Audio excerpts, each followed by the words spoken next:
Ladies and gentlemen, welcome to the Q3 2025 Badger Meter Earnings Conference Call. During the presentation, you can register a question by pressing star followed by 1 on your telephone keypad. If you change your mind, please press star followed by 2 on your telephone keypad. As a reminder, today's conference is being recorded. It is now my pleasure to turn the conference over to Barbara Noverini, Head of Investor Relations. Please go ahead. Thank you for joining the Badger Meter Third Quarter 2025 Earnings Conference Call. I'm here today with Ken Bockhorst, our Chairman, President, and Chief Executive Officer, and Bob Rockledge, our Chief Financial Officer. This morning, we made the earnings release and related slide presentation available on our website at investors.badgermeter.com. As a reminder, any forward-looking statements made on this call are subject to various risks and uncertainties, the most important of which are outlined in our news release and SEC filings. On today's call, we will refer to certain non-GAAP financial metrics, including certain base metrics. Use of the term base for these purposes is intended to refer to certain financial metrics excluding the SmartCover acquisition. Our earnings presentation provides a reconciliation between the most directly comparable GAAP measure and any non-GAAP or base financial measures discussed. With that, I'll turn the call over to Ken. Thanks, Barb. Welcome to our third quarter 2025 earnings call. I'm happy to report another quarter of strong financial performance as 13% year-over-year sales growth drove solid operating profit performance and record free cash flows.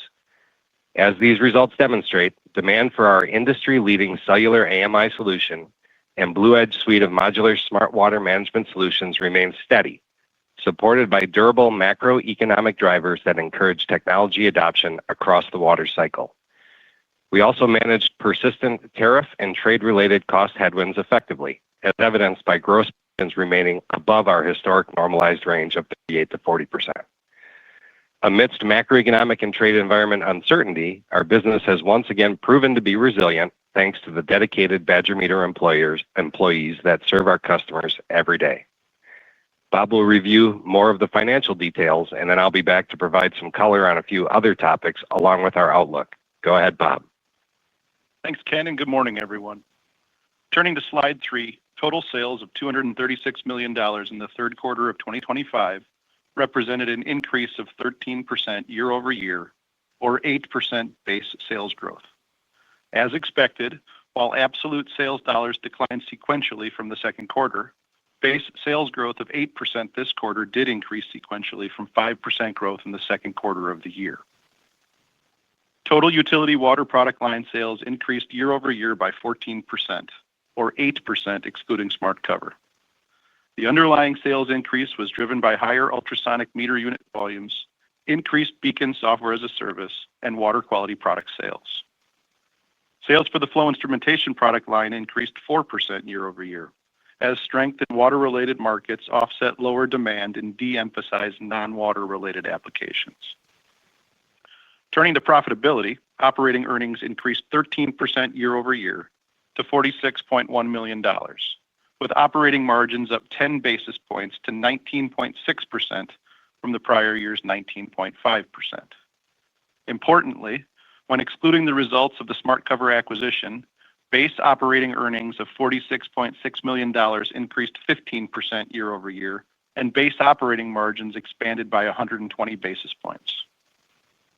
Gross margins expanded 50 basis points to 40.7% from 40.2% in the prior year quarter. Gross margin continued to benefit from ongoing structural mix improvement, while implemented price increases partially mitigated certain tariff-related cost pressures in the quarter. Even though the trade environment remains very fluid, we are increasing our gross margin range from 38% to 40% historically to a new normalized range of 39% to 42%. Note that the low end of our new range takes into account our scenario planning related to all currently known trade and tariff conditions. SEA expenses in the third quarter were $49.8 million, with the increase of approximately $6.5 million year-over-year driven primarily by the SmartCover acquisition. When excluding SmartCover-related SEA expenses, including $1.6 million of intangible asset amortization, base SEA expenses increased $1.2 million, or 3% year-over-year. When further accounting for the $1.8 million deferred compensation benefit in the quarter that we referenced in the release, underlying SEA expense increased $3 million, or 7% year-over-year. The higher year-over-year base SEA expense was mainly driven by increased bonus and incentive expense based upon business performance and higher personnel costs to support the business. The income tax provision in the third quarter of 2025 was 26.1%, modestly higher than the prior year's 25.3%. Consolidated EPS was $1.19 versus $1.08 in the prior year quarter, representing a 10% year-over-year increase. Primary working capital as a percent of sales at September 30th, 2025 was 22%, 20 basis points higher than the prior quarter end, and 150 basis points better than a year ago. Record free cash flow of $48.2 million increased by approximately $6 million year-over-year, largely due to lower cash taxes in 2025, resulting from timing aspects associated with tax law changes pertaining to the deductibility of research and development costs. With that, I'll turn the call back over to Ken. Thanks, Bob. Over the past few months, Bob and I have spent a lot of time with customers at WEPTEC, an annual trade show centered on water quality, and Engage Live, which is an annual gathering of Badger Meter customers presenting customer-curated roundtable and case study discussions. What we've heard over the course of these events strengthens our conviction in the value of Blue Edge, both to our customers as they seek to solve complex problems across their operations, and to us as a long-term driver of growth for our business in advanced metering infrastructure and beyond the meter solutions. At WEPTEC, we presented our full suite of smart water solutions spanning the entire water cycle for a variety of water treatment, metering, and network monitoring applications. 5 years ago, we had a limited presence at this show. Now we exhibit a full complement of solutions that spans the water cycle. It's remarkable to see how far we've come in such a short amount of time. Customers at Engage Live expressed enthusiasm for our ability to grow with them as they prioritize where they'll allocate their budget dollars over the coming years. Despite federal funding noise, our utility customers continue to plan for the long term, due largely to current labor challenges, but also because they recognize the inevitability of adopting new technologies in their operations for efficiency and resiliency.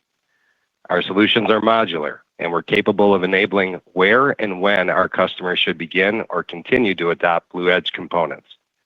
Rolling out these solutions over time at a pace that works for them, and making sure they achieve the outcomes they expect from our advanced technologies. We remain very excited about this growing portion of our long-term strategy. From our vantage point, we continue to see healthy levels of activity across our opportunity pipeline, from planning to bidding to awards to deployment and order activity. While we fully expect to experience the unevenness that's inherent in our industry and business, we remain confident in an average top-line growth rate of high single digits over the coming 5-year time horizon. Finally, turning to the outlook, let me provide our standard fourth quarter reminder, which should sound familiar to those of you that have followed us for a long time. The fourth quarter usually has 5% fewer operating days due to utility holiday schedules. Nevertheless, our year-to-date trajectory implies a solid close to the year. I remain encouraged that despite ongoing macroeconomic trade and policy uncertainty, our business has proven to be resilient. This is because our products and solutions have an important place within the critical utility water infrastructure. The long-term secular trends driving change in the water industry will continue encouraging our customers to evolve, and we're well positioned to enable them to do just that. With solid cash flow generation capabilities and an approximately $200 million net cash position, we continue to demonstrate significant financial flexibility, allowing us to invest in both organic and value-added inorganic growth. In the third quarter, we also returned cash to shareholders by increasing our dividend for the 33rd consecutive year. We remain on track to deliver the anticipated cost and sales synergies associated with the SmartCover acquisition.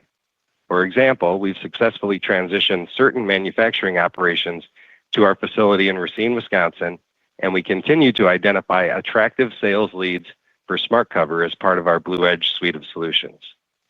In summary, we're executing very well and will continue to manage the near term while staying true to a long-term strategy that we expect will compound value for both our customers and our shareholders. With that, operator, please open the line for questions. Thank you. To ask a question, please press star followed by 1 on your telephone keypad now. If you change your mind, please press star followed by 2. When preparing to ask your question, please ensure your device is unmuted locally. Our first question comes from Rob Mason from Baird. Your line is now open. Please go ahead. Hi, good morning, Ken and Bob. Hey, first question, again, the increase in the gross profit, expected gross profit margin over time. I think we may perhaps have been anticipating this, just given the uplift in structural mix. But Bob, you have been citing kind of the backdrop of tariff cost pressures as some of the reluctance, and so I'm just curious, maybe if anything changed in the quarter, or if you have repositioned some of your suppliers where you feel better insulated, or just maybe the catalyst or to take this up at the point that you did. Yeah, I think, thanks, Rob, for the question, and you're exactly right. We've said in prior quarters, were it not for some of those evolving tariff situations, we likely would have done the normalized gross margin change sooner. I think that's simply all that the timing now means is that Q1 we were right on the heels of Liberation Day, and Q2 we were right on the heels of a rumored tariff on copper, which of course didn't prove to be as meaningful to us. So I just think it's the lack of news, and of course the environment is changing day by day, but I think it's that lack of new news that I think has us with confidence, and then another quarter of above target level performance. And I think it's also an enduring endorsement, if you will, of the structural mix benefit that we all know is resident in our sales volumes. And so I think you combine that entire picture, and that's what gives us confidence in that higher range, realizing that just like the 38 to 40% was in place for a number of years, our expectation is this new range will be something that's enduring for a number of years, not necessarily that's something that we're revising quarter to quarter. I see. Sure. Just as a follow-up, I think coming into the third quarter, the thought was you were expecting some sequential decline in the core business, and some of that just revolved around normal project timing as projects roll on and roll off. I'm just curious, as you go, has anything changed in perhaps maybe closing that gap as we go into the fourth quarter? I know, Ken, you called out the normal seasonal impacts, but anything that you could comment on just on project timing, and frankly, just as you've gone through the year, how are your customers moving forward on their decision making? It's been a noisy year on many fronts. I'm just curious if anything's changed on their decision making timelines. Yeah, thanks, Rob. Yeah, I mean, just to clarify a little bit. So what we didn't signal was a decline in the business. What we were trying to leave the breadcrumbs, if you will, that quarter over quarter, it wouldn't be a stack bar growth, and that inherent in the industry and the business is this common unevenness, and sometimes projects are rolling in and sometimes projects are rolling off. So we were just calling out that you shouldn't expect a sequential Q3 being larger than Q2. That wasn't meant to create any concern that perhaps we were expecting declines in the business. And as far as Q4 goes, yeah, it's the typical disclaimer that we've put out there for the last 5 or 6 years. For our customers, days working matters. For the work that happens in the field, people need to be working. So anytime that there's fewer work days, I won't call it seasonality. It's just literally the amount of work that can be done within a quarter is less in Q4 than it was in Q3. But could you address? I think you referenced just federal funding noise. Is that any sense that that's impacted the decision making process or timelines? Well, I would tend to argue the noise is more external than internal to the industry and the business. The customers that we've talked to, I referenced we were just at WEFTEC and saw tons of customers, literally, and also at Engage Live. And the excitement and the views that people have about the future haven't changed. And while there is that noise out there, and again, we've never debated that there could be budget concerns or questions through parts of the water industry. And I think what we've confirmed over the last quarter since that noise has come out is that our customers who are in various stages of completed AMI projects, in the middle of AMI projects, are contemplating AMI projects, are finding the budget to do that. Very good. Very good. Thanks for that. I'll hop back in the queue. All right. Thanks. Thank you. Our next question comes from Nathan Jones from Stifel. Your line is now open. Please go ahead. Good morning, everyone. Sorry about the background noise in the airport. I wanted to ask about Smart Cover. It looks like, based on the reported numbers, Smart Cover had something like 25% growth in the quarter. Maybe you could just comment on, the growth that you're seeing there and the growth expectations going forward. Yeah. So now that we're another quarter into, integrating Smart Cover into the business, we remain extremely excited about the opportunity to continue to grow this at a really outsized level. Again, when we acquired it, it was in the 5-year CAGR of 22%, and being part of the Blue Edge suite of solutions, the feedback we've received from customers, the excitement we have across the sales force, we're every bit as excited today as we were the day we acquired it. It is what we thought it was, and all things are progressing as we expected. And then maybe secondarily on Smart Cover, I mean, the published numbers show that it's slightly unprofitable on a reported basis. I know there's probably some amortization and stuff in there. And obviously the focus is on growth. How should we think about maybe the incremental margins on growth there? Just given that at this point in its life cycle, it probably requires plenty of investment to support that growth. Maybe it doesn't, grow profitability as quickly as that otherwise would. Thanks. Yeah, I would say the commentary is very consistent with what we've said in prior quarters, which is absolutely the opportunity here is growth. Again, I'll remind everyone, at least the sewer line or the monitoring at the manhole, if you will, is an extremely underpenetrated market and one ripe for digital adoption, and that will lead to robust growth. And as we've talked about in prior quarters, while the SEA portion or the core SEA of the business is above line average, even without the amortization, and certainly well above line average with the amortization, we believe while still investing in the business to support that growth, that we can lever SEA significantly as a percentage of sales that by default then mathematically leads to above line average incrementals. And so incrementals that would be more in line with a business that's a durable hardware sale supported by, in the case of software, 100% attachment rate to software, and in the case of post-service support, a high attachment rate to another element of annual recurring revenue. So that's a long way of saying the incrementals on the Smart Cover business are well above line average and will add to op and EBITDA margin accretion going forward. We've long said year one, EPS accretive, both in the numbers that you can now see in a separate reconciliation, as well as when accounting for the opportunity cost of the $185 million of cash deployed. We've also long said since acquisition that we expect that to become EPS accretive in year two. So that should give you a flavor for a bit of the top line performance expectations combined with then the incrementals that drive that to be accretive in year two. Thanks for taking the question.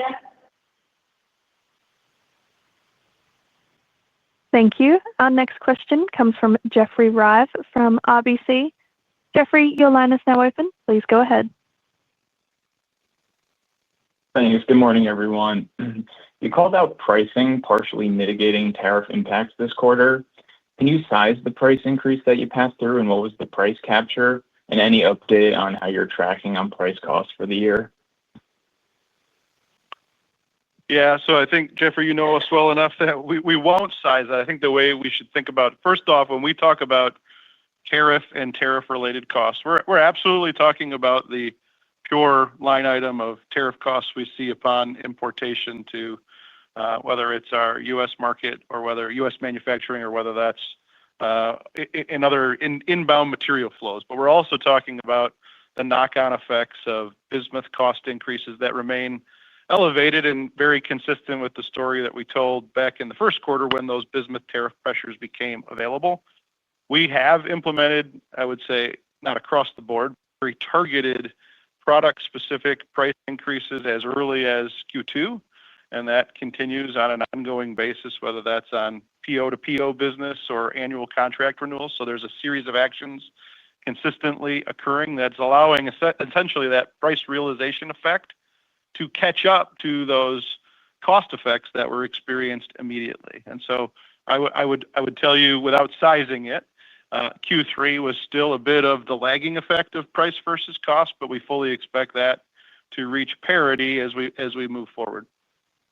Yeah, Jeffrey, I think I would like to add to that what we are really confident in is that we've got a really strong process for understanding in very short order the impacts that we see from tariffs. Our ability to maneuver is, while there is a quarter lag, sometimes we are able to move pretty quickly. And I feel like we have a really strong understanding of our costs and what the value is that we can get from the market for the solutions that we offer. So overall, we've had a really strong process in place around pricing since we did our value-based pricing initiatives in 2020, and that has helped guide us through this. Got it. Thank you. And then can you comment on the water quality performance this quarter? Maybe what was the growth rate? But also from recent customer discussions, are there any testing needs or parameters they're asking for that aren't currently in the portfolio today? Yeah, so typically since we've integrated this, it is part of the utility business. When we do call something out in the quarter, we're particularly excited though about the recent performance of it. So as we're into this fifth year now of having water quality in the portfolio, we're really excited about the offering that we have. We're seeing extremely strong traction. Really walked away from the WEFTEC show feeling more and more invigorated every year. In terms of parameters, we have a really strong collection of the parameters that are required for our customers. So, we're not getting into, for sure the pragmatic view that we had on PFAS and not chasing that. So for the areas that we're playing throughout the distribution network or in treatment, we feel really strong about the parameters that we have. And I would also say, the capability or the comprehensive nature of our solution, it extends beyond just the pure mechanical parameters and reaches into the means by which those parameters are gathered, whether that's optical or whether that's electrochemistry.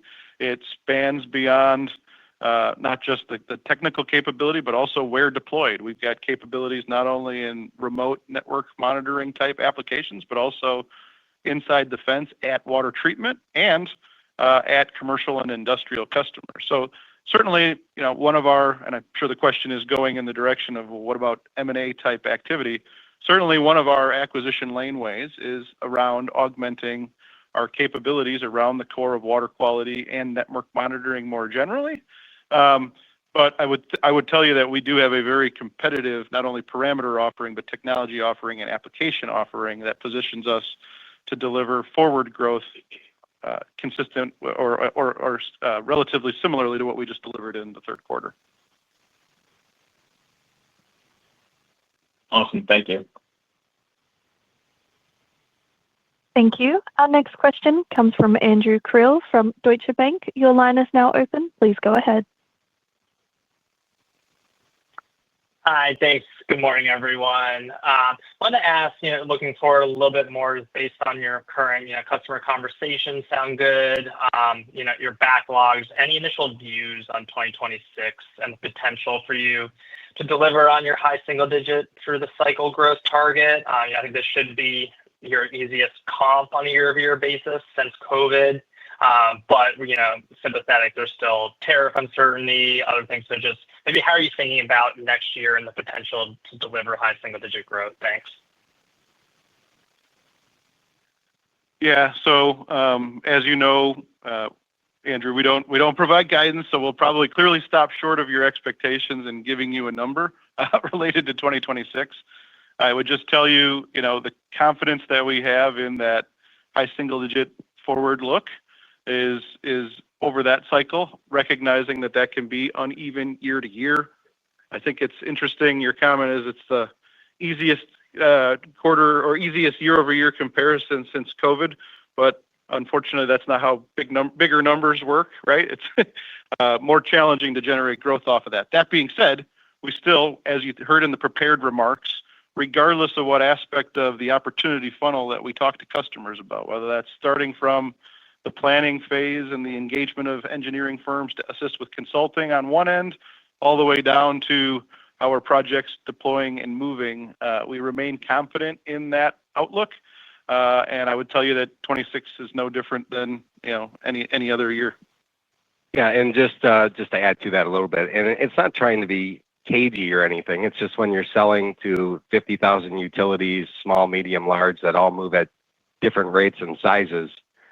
This is why we talk about this 5-year cycle and how we've segmented that down into where people are within the cycle. We feel great through the cycle, but it is difficult at times to predict a particular year or quarter. But overall confidence, it remains solid. Fair enough. And then on capital allocation, I think the multiple of the company is the lowest it's been in some time. So maybe has there been any change in thinking on the potential for buybacks? The balance sheet clearly, net cash position. So if there aren't any more deals that get across the finish line, could that be an outcome that's more likely than it has been in some time?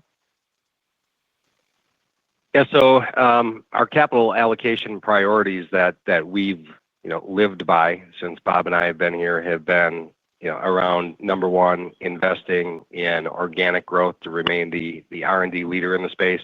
Still feel extremely strong on doing that. Number two has been increasing dividends, and we've done that now for a 33rd consecutive year at, I think, an interesting rate aligned with operating profit growth. And third has been on the M&A front, where I think we've built out an extremely compelling portfolio that is driving this long-term growth that we've seen. So I am not unhappy with our capital allocation priorities and how the business has performed and grown through the last several years. So I would never rule anything out, but I would tell you that we are on a path that I think has been working really well for the company, our customers, and our shareholders. Okay, great. Thank you. Thank you. Our next question comes from Bobby Zolper from Raymond James. Your line is now open. Please go ahead. Thank you. To add to the federal stimulus noise, could you provide some context on what your customers say about ARPA specifically, and if you have a sense of how much of that money has gone to metering? Hey, Bobby. So, very little of that money has gone toward metering. I'm sure throughout the 50,000 utilities, you could probably find some examples where it has. But for the most part, that has not been a meaningful driver. When we talk about the many, many conversations that we've had over the last quarter or the last year, the macro drivers of available labor, adopting technology, non-revenue water conservation, adopting new technologies, those all remain the same. And when the utilities are dealing with these problems, they do have the budget to solve the most critical issues that they have within the utility. So I know you're looking for us to size it, but there's really not much there to size. Okay, fair enough. I think what some investors are concerned about is making the comparison to the 2011 time period when they read back through the transcripts from then, when organic sales were down. I guess, could you expand on why that comparison period is not relevant today? Well, I could compare it for several reasons. I think in 2011, the industry was primarily buying mechanical meters that were not battery operated. We've been selling battery operated meters now in the ultrasonics for 15 years. We've been selling battery operated radios. And the idea that in 2025, when metering, which again acts as the cash register for the utility, when batteries go end of life and when utilities don't have the available labor, they're not going to stop doing billing. They're not going to find people to go out and start reading meters and radios meters manually. So software in the business, I mean, I could go on and on about how the world has changed from a technology point of view and how our company has changed since then. So those transcripts are history, but I wouldn't say that they predict the future. Okay, fair enough. And then last one for me, the forward five-year forward view, excuse me, is that organic or does that include the contribution of potential M&A? That is organic. Okay, thank you. Sure. Thank you. Our next question comes from Scott Graham from Seaport Research Partners. Scott, your line is now open. Please go ahead. Hey, good morning. Nice quarter. I wanted to maybe talk a little bit about mix. And I know in the context of your high single-digit long-term planning horizon growth, I know that volume is still most of that, and hopefully you'll tell us if that's changed or anything. But this year has been a very interesting year, right? A lot of puts and takes. We have, the onset of tariffs. We had an increase in your non-metering businesses, and I was just wondering if there was anything in 2025 mix-wise that has changed that could carry into 26, either positive or negative. Well, I think, if you're speaking specific to 2025, the first thing I would remind you is that Q1 was an abnormally rich degree of mix, which drove a gross margin of 42.9%, which we all acknowledged at the time was not expected to repeat. And since then, you've essentially seen the last two quarters reflective of that change. That being said, under the covers, if you will, continues to be this idea of what we call structural mix benefit. When you hear us say that, that's essentially code word for the items or line items or product lines that are growing for us are tending to be the items that are higher average sell price, higher average margin. And that's not new to 2025. It's just we're in a later inning, if you want to use a baseball analogy, of that occurring. And so underlying our gross margin profile change over time is the structural mix benefit that can be attributed to the sale of more Orion cellular radios, the sale of more E-Series meters, the sale of and faster growth in the around the meter or beyond the meter technologies. That is not a trend that stops come the end of 2025. In fact, it's a large underpinning of our decision in this quarter to raise the gross margin range from 39 to 42%, to 39 to 42% on a normalized basis. And we would expect that to continue as we move forward. So I know I rambled a bit there, but I was trying to isolate a very episodic event in early 2025 that's an outlier, but then signify how ultimately that structural mix benefit and structural mix change is not only here in 2025, but it's enduring and beyond, and a big part of why we were able to increase our normalized gross margin range. Well, that didn't sound like a ramble to me. That sounded like good information. Thank you. The other question I wanted to ask was just sort of on software sales. How were they in the quarter?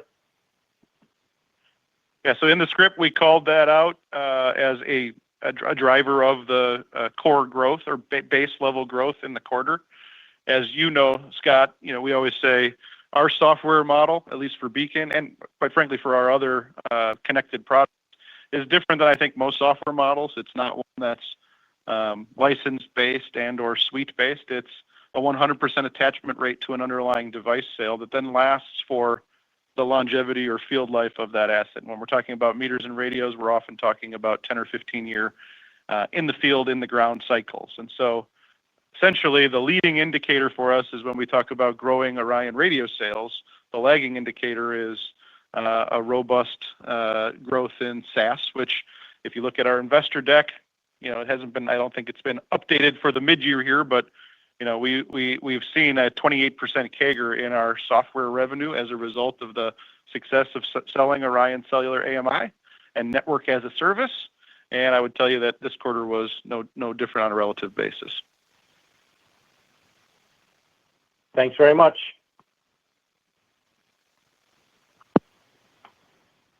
Thank you. Our next question comes from Michael Fairbanks from JP Morgan. Your line is now open. Please go ahead. Hey team, you called out higher ultrasonic meter volumes as a driver of growth for the first time in a few quarters. Can you just talk about ultrasonic and if you're seeing any real changes in demand for that offering? Yeah, it's it was as things can be, as I'm broken record on it, uneven.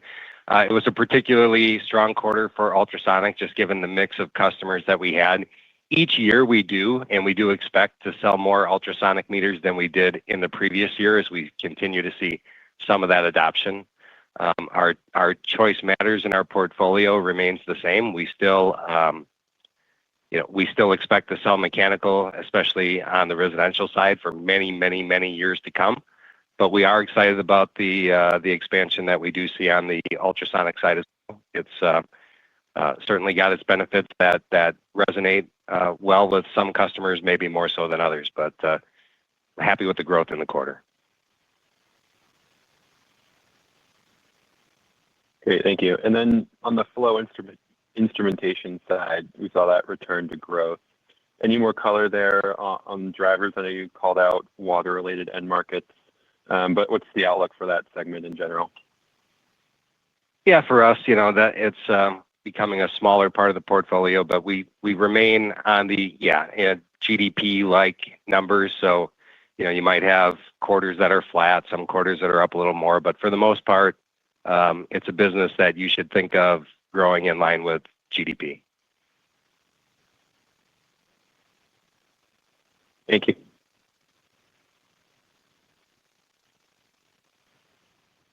Thank you. We currently have no further questions, so I'll hand back to Barbara for any closing remarks. Thank you, operator. We appreciate you joining our call today. Our fourth quarter and full year 2025 earnings call is tentatively scheduled for January 28, 2026, and we look forward to engaging with our analysts and shareholders in the meantime. Thanks for your interest in Badger Meter, and have a great day. This concludes today's call. Thank you for joining. You may now disconnect your